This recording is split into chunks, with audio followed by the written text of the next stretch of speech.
Halo teman-teman semua, jumpa lagi dengan saya Yohanes Vito Rizky Darujati.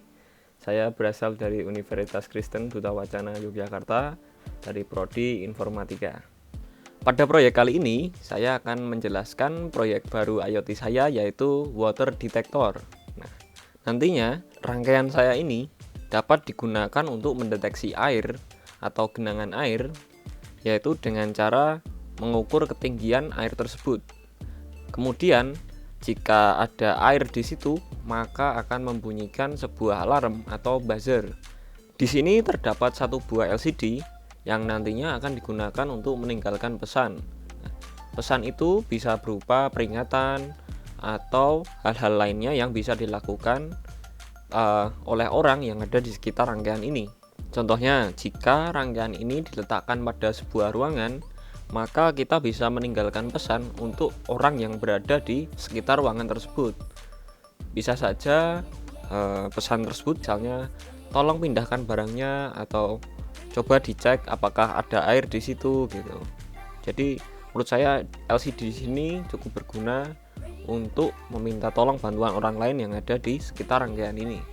Pada rangkaian saya ini kita akan membutuhkan satu buah buzzer. Ini saya menggunakan active buzzer. Kemudian yang kedua sensor air itu sendiri, yaitu HW038. Lalu selanjutnya ada LCD. LCD yang saya pakai ini adalah LCD 1602A dengan I2C. Jadi nanti untuk menghubungnya kita cukup menggunakan satu GND, satu VCC, satu SDA, dan satu SCL. Lalu untuk microcontrollernya di sini saya menggunakan ESP32 yang S. Kira-kira seperti itu teman-teman untuk rangkaiannya, cukup sederhana. Untuk kabel jumper silahkan disesuaikan dengan kebutuhan teman-teman masing-masing.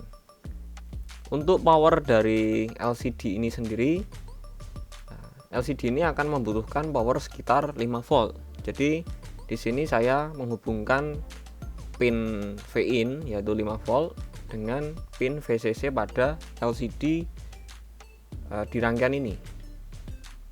Seperti itu kira-kira untuk rangkaiannya. Ya, langsung saja kita akan masuk ke bagian kode pada Arduino-nya. Oh iya teman-teman, jadi untuk pengiriman data nantinya, data yang dibaca oleh sensor air saya ini nantinya akan dikirim melalui Firebase. Firebase itu sendiri adalah database atau layanan database yang disediakan oleh Google. Nah, maka dari itu sebelum kita bisa menggunakan ini, kita terlebih dahulu mengkoneksikan rangkaian kita dengan Firebase. Oke, langsung saja.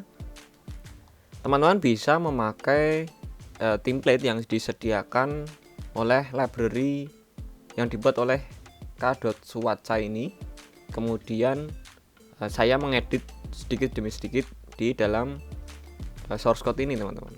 Jadi saya tidak membuat dari awal, tetapi saya mengedit seperti contohnya di sini. Saya mengedit untuk bagian SSID, kemudian password, lalu API key, kemudian database URL, lalu saya menambahkan email dan password saya. Seperti itu. Nah, ini kemudian kita masuk ke bagian Firebase Data Object. Data Object ini nantinya kita akan gunakan untuk mengakses satu persatu child yang ada pada Firebase teman-teman. Jadi contohnya FBDO, lalu ada message, kemudian buzzer status, seperti itu. Lalu karena saya menggunakan buzzer, maka saya perlu mengset dulu. Untuk pin yang digunakan adalah pin 2. Lalu ini adalah setup untuk sensor air ini, yaitu power pin saya berikan di pin 17. Lalu sinyal pinnya saya berikan di pin analog 0 gitu ya. Kalau di ESP ini maka ADCO 0. Lalu untuk yang power pin ini GPIO 17. Seperti itu. Nah, di sini saya juga perlu untuk menginclude library yang akan digunakan untuk mengakses LCD, yaitu liquid crystal _i2c.h. Lalu berikutnya saya menginstansiasi dengan nama LCD dengan alamatnya 0x27. Lalu panjang kolomnya ada 16 karakter dengan 2 kolom. Untuk di bagian setup itu seperti biasa, karena ESP32 maka saya menggunakan serial begin itu 115.200. Lalu ini pin mode yang digunakan untuk buzzernya nanti supaya berbunyi, maka harus disetting sebagai output. Demikian juga untuk water sensornya. Nah, di sini pin modenya power pinnya, karena ini power ya, jadi harus disetting sebagai output juga. Yang pertama kita harus matikan dulu, maka ini disetting menjadi low. Lalu untuk yang LCD itu tentu kita harus mulai dulu dengan cara lcd.begin, lalu backlightnya juga dinyalakan supaya bisa dibaca dan terlihat gitu ya. Berikutnya ini baris kode untuk terkoneksi dengan WiFi ya. Jadi nanti sesudah kita mengupload programnya, pada bagian serial monitor teman-teman bisa melihat serial.print ini connecting to WiFi gitu. Kemudian kalau sudah terkoneksi, nanti akan muncul pesan connected with IP sekian gitu, sesuai dengan IP teman-teman masing-masing. Ya, kemudian di sini juga terdapat baris kode untuk agar kita bisa terkoneksi dengan Firebase yang sudah kita buat. Jangan lupa sertakan token. Token ini berguna untuk bisa mengakses baik itu menulis ataupun membaca database yang sudah teman-teman buat. Nah, maka ini sesuaikan dengan punya teman-teman, jangan ikut dengan saya ini, jangan sama ya. Lalu untuk di bagian perulangannya nanti, pertama-tama saya membuat variabel dulu ya. Di sini variabelnya bernama water sensor value. Nah, water sensor value ini nanti dia akan memanggil fungsi untuk memulai water sensor yang sudah saya pasang ini. Jadi saya membuat fungsi sendiri yang akan return int gitu ya. Int ini nanti adalah hasil pembacaan sensor saya, kemudian akan dikembalikan ke atas. Ya. Untuk cara membaca nilai ketinggian air itu nanti cukup mudah. Di sini teman-teman tinggal menuliskan digital rate power_pin, high itu untuk menyalakan dulu. Kemudian setelah dinyalakan itu teman-teman bisa membaca dari sinyal analog. Maka ini ya, hasil pembacaannya disimpan dalam variable value. Setelah terbaca value-nya, kemudian sensor ini akan dimatikan, lalu hasil pembacaan tadi akan dikembalikan ke variable water sensor value. Seperti itu ya. Lalu di bagian ini firebase.setInt EBDO tadi seperti yang saya sampaikan sebelumnya, bahwa ini adalah objek yang dibuat untuk mengakses child dari database teman-teman gitu ya. Nah, EBDO tadi ini ya, ini kita perlu membuat objek dulu. EBDO message buzzer status, seperti itu. Di sini saya menggunakan 3 objek karena ya ini yang memang saya butuhkan, cukup 3 saja, tidak perlu banyak-banyak gitu ya. Jadi nanti objek FBDO itu akan membaca gitu ya, node 2 dengan childnya water sensor value, lalu akan mengirimkan water sensor value yang sudah dibaca tadi ke dalam node ini teman-teman, childnya ini ya. fungsi ini digunakan untuk mengirimkan hasil pembacaan tadi, pembacaan sensor water saya ini ke dalam database Firebase seperti itu. Lalu untuk yang ini getString itu untuk mendapatkan pesan yang ditinggalkan oleh yang punya akses, teman-teman. Jadi nanti pesan akan dikirimkan ke dalam Firebase, kemudian akan diambil gitu ya, kemudian ditampilkan pada LCD ini. Nah, pesan yang didapatkan itu tadi akan disimpan terlebih dahulu ke dalam variabel message buffer ini. Nah, lalu jika ada message buffer, artinya ada pesan gitu ya, ada pesan baru muncul, itu akan ditampilkan ke dalam LCD ini, teman-teman. Pertama akan di set dulu ke dalam baris 0 kolom 0, kemudian akan di print gitu message buffernya. Jadi untuk di bagian ini saya berikan thresholdnya itu 700.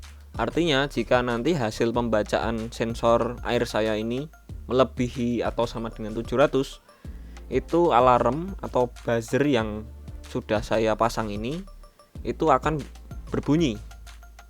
Nah ini, jadi ini kan memanggil fungsi yang ini, maka nanti pin buzzernya itu akan di set high, kemudian akan menyala selama 3 detik.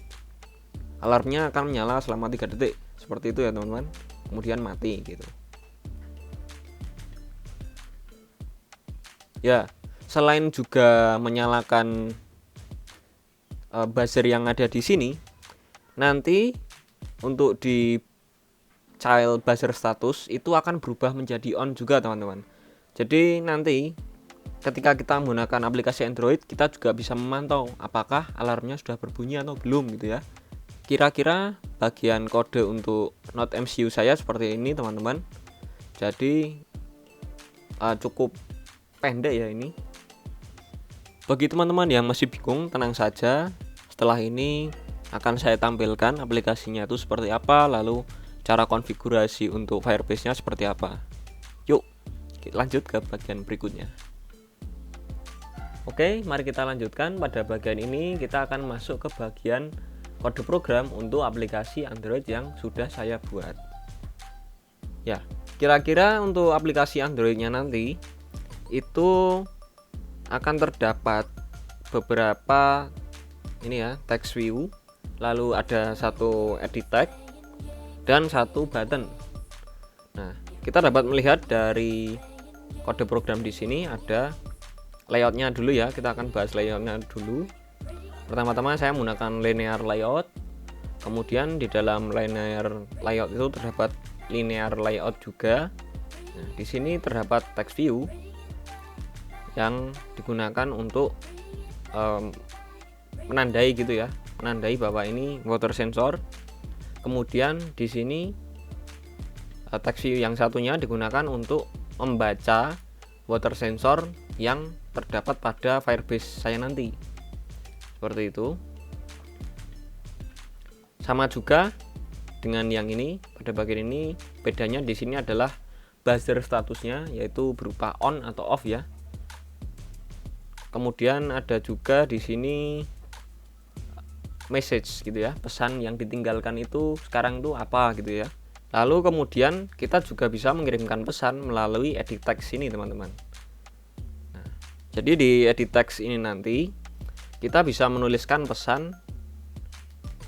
Katakanlah di sini saya mencoba ya, selamat pagi itu.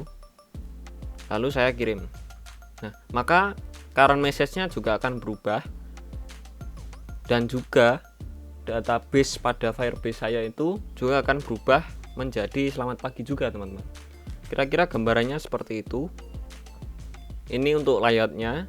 Jadi buttonnya nanti digunakan untuk mengirim ya, mengirim pesan yang sudah kita tinggalkan gitu. Kalau kita ganti lagi selamat siang gitu.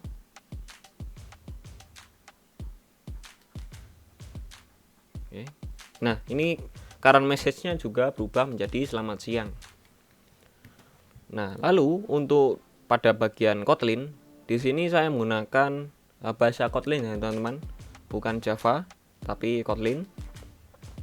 Pertama kita harus mengimpor dulu ini library atau package yang kita butuhkan supaya kita bisa menggunakan Firebase. Nah, yang pertama kita mengambil value yang ada pada layout tadi. Yang pertama di sini saya membuat value buzzer status itu diambil dari r.id tv buzzer status. Lalu untuk current message saya mengambil dari r.id tv current message. Lalu untuk yang water sensor juga sama. Di sini bedanya adalah ID-nya adalah tv water sensor. Kemudian untuk message dan button message itu kita akan bahas selanjutnya di bawah. Sebelum itu, nah di sini kita perlu dulu untuk memanggil fungsi supaya kita bisa terkoneksi dengan database. Jadi pada bagian get instance ini teman-teman nanti silahkan edit ya, sesuaikan dengan database yang sudah teman-teman buat. Ini didapatkan dari mana? Ini nanti didapatkan dari sini teman-teman. Nah, ini di copy kemudian dimasukkan ke dalam sini supaya kita bisa membaca dan menulis di dalam Firebase tersebut. Ya, pertama-tama kita akan membaca dulu ya. Maka di sini kan tertulis ini add value event listener gitu supaya kita bisa melihat ya value-value apa saja dan nilainya berapa gitu. Untuk bagian value water sensor itu nanti ketika tidak ada value waternya itu akan dituliskan menjadi no water detected, artinya tidak ada air yang terdeteksi. Ini sesuai yang terjadi saat ini ya teman-teman. Nah, teman-teman bisa melihat sendiri bahwa saat ini water sensor saya ini tidak tercelup oleh air. Kemudian nanti pada bagian pembuktian atau demo saya akan mempraktekkan gitu ya, bagaimana jika nanti water sensor saya ini tercelup air. Ini sudah saya sediakan 1 gelas air untuk mencoba di bagian demo nanti. Lalu berikutnya ada value current message, itu digunakan untuk membaca pesan terakhir yang dikirimkan ya teman-teman. Nah, pesan itu diambil dari child node 2 bagian message. Lalu untuk yang buzzer status itu juga pada bagian node 2 di bagian child buzzer status gitu ya. Lalu berikutnya di bagian ini adalah ketika kita mengklik button send ini itu kita memakai value message yang tadi ya, yaitu dengan r.id et message. Kemudian untuk buttonnya itu ID-nya ini button submit message. Nah, itu nanti akan kita gunakan untuk mengset value current message ini teman-teman. Jadi untuk mengirimkan pesan seperti itu kita cukup memanggil Firebase .get instance, kemudian link database teman-teman, lalu get reference itu adalah child yang akan kita ganti. Lalu di sini kita set value-nya tuh dengan apa gitu ya, new message gitu. Jadi value message di atas itu perlu diubah dulu menjadi sebuah teks, kemudian dijadikan string gitu ya, supaya pesan yang kita tuliskan di sini nanti bisa dikirimkan melalui fungsi ini. Ya, pada bagian ini saya akan menjelaskan bagaimana cara konfigurasi awal untuk Firebase ya teman-teman. Nah, di sini saya sudah pernah membuat satu proyek yang lainnya yang bernama Vito IoT Project. Kemudian pada project kali ini saya menggunakan nama mini project Firebase gitu. Lalu saya akan langsung mempraktekkan saja teman-teman bagaimana kita mencoba atau mengkonfigurasi awal gini ya untuk project baru gitu. Di sini saya membuat project baru dengan nama gini aja, contoh project gitu. Lalu untuk di bagian ini saya matikan saja, lalu langsung create project. Oke, kita tunggu sebentar. Ya oke, teman-teman nanti sebelum mengkonfigurasi untuk Androidnya, teman-teman bisa mengklik untuk di bagian Android ini. Nah, di sini teman-teman perlu mengkonfigurasi dulu ya. Jika nanti sudah dikonfigurasi, itu nanti akan menjadi seperti ini. Terdapat ini ya, contoh aplikasi Android yang sudah dikonfigurasi seperti ini. Nah, ini sudah lengkap, project numbernya sudah ada, web API key-nya sudah ada.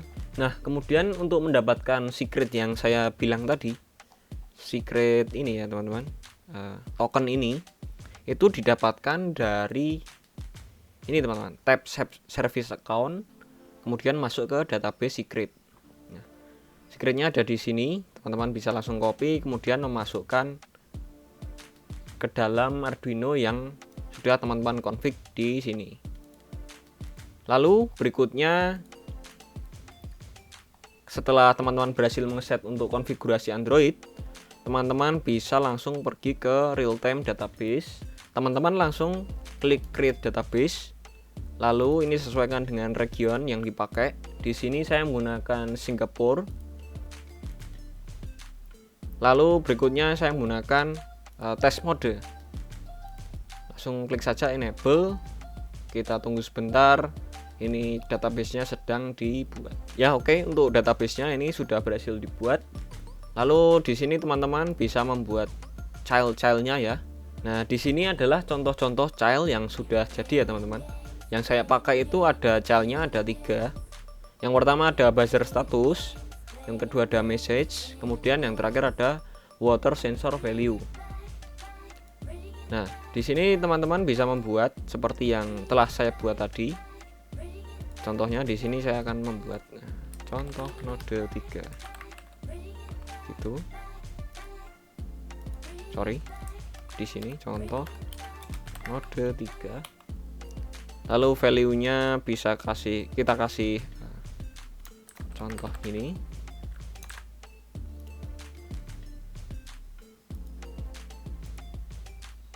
Kita bisa tambahkan lagi dengan child yang lain, contoh node 4. Lalu value-nya bisa kita berikan integer seperti itu. Jadi ini sudah terdapat 2 child ya teman-teman. Sesuaikan dengan child yang teman-teman butuhkan. Di sini saya cukup memakai child-nya 1, yang untuk node 1 ini abaikan saja.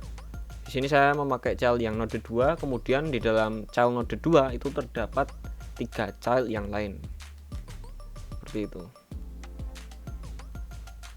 Itulah konfigurasi untuk Firebase yang perlu teman-teman siapkan sebelum dikoneksikan dengan aplikasi Android dan juga Arduino gitu ya. Nah, ini nih saat yang ditunggu-tunggu. Kita akan masuk ke bagian demo teman-teman. Langsung saja.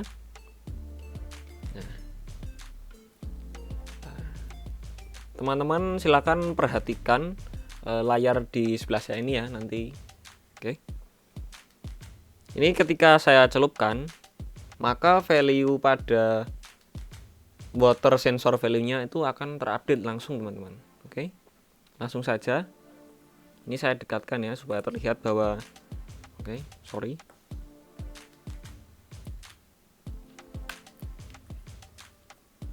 Ini saya dekatkan dulu teman-teman. Dan di sini sudah terlihat air ya, ini air putih biasa. Kemudian jika saya celupkan, maka value-nya akan langsung terupdate. Kita lihat saja. Ya, terlihat bahwa value-nya itu ini 240. Saya masukkan ke dalam lagi 600. Nah, ini berbunyi. Saya cabut lagi.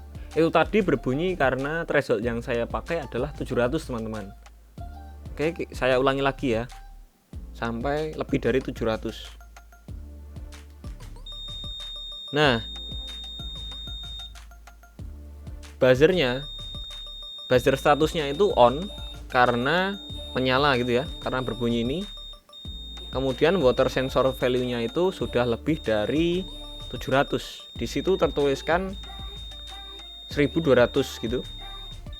Nah, langsung terupdate karena tangan saya ini goyang ya teman-teman. Gitu. Oke. Nah, setelah saya tarik lagi, water sensor value-nya itu menjadi berkurang dan perlahan 0 gitu ya. Lalu buzzer statusnya off, itu sesuai yang terjadi saat ini. Buzzernya tidak berbunyi, kemudian water sensornya tidak tercelup. Seperti itulah demonya teman-teman. Lalu untuk meninggalkan pesan gitu ya, misalnya water sensor saya ini tercelup, kemudian saya ingin meninggalkan pesan, misalkan saya ingin meninggalkan pesan gitu ya, tolong dicek gitu, dicek gitu. Nah, ini ketika saya sudah tuliskan tolong dicek di sini, value message pada Firebase saya pun juga terupdate. Kemudian di bagian ini, semoga terlihat ini sudah tertulis tolong dicek ya. Coba saya dekatkan supaya terlihat. Semoga terlihat ya, tolong dicek gitu. Saya coba update lagi. Oke, saya update lagi. Misalkan pindahkan barang Anda. Gitu. Nah. Lalu di sini pun juga akan terupdate ya, teman-teman. Di sini sudah berbeda lagi stringnya, yaitu pindahkan barang. Seharusnya di kanan ini ada tulisan Anda, tapi karena ini karakter maksimalnya 16, maka yang tertulis di sini adalah pindahkan barang, seperti itu teman-teman. Ya, seperti itulah teman-teman proyek saya mengenai water detector. Jadi nantinya ini bisa teman-teman gunakan untuk mendeteksi air di ruangan atau di bagian rumah teman-teman gitu ya. Misalnya teman-teman sedang pergi ke luar kota gitu, lalu ternyata hujan deras gitu kan, apalagi di saat musim hujan ini bisa teman-teman gunakan untuk mendeteksi air. Ya, kira-kira seperti itu teman-teman proyek IoT saya, yaitu water detector yang sudah saya buat. Mohon maaf apabila ada kesalahan dan semoga bermanfaat. Terima kasih. Dadah.